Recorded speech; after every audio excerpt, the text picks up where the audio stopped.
Nilipokuwa awali, nilikuwa ni mtu wa shetani, ila leo Mungu ameniokoa na kunipa maisha mapya.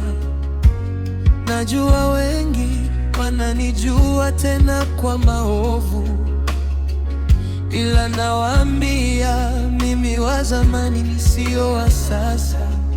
Acha ibaki story, acha ibaki, mutabaki mukinishangaa. Mungu wangu, sikia kilio cha maombi yangu, safisha maisha yangu, nifanye niwe mpya tena, nibariki ili wanao tutema waone uwezo wa nguvu zako.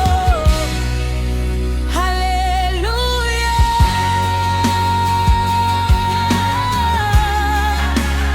haleluya,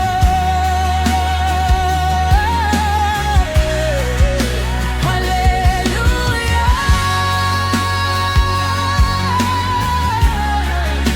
haleluya.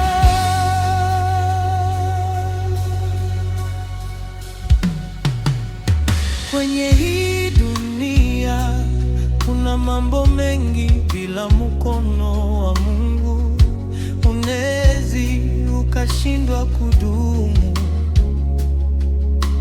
Mungu niongoze, Baba nibariki maisha yangu, bila wewe ni bure. Asante kwa kunisikia na tukuza maombi yangu, nami nikupitia wewe.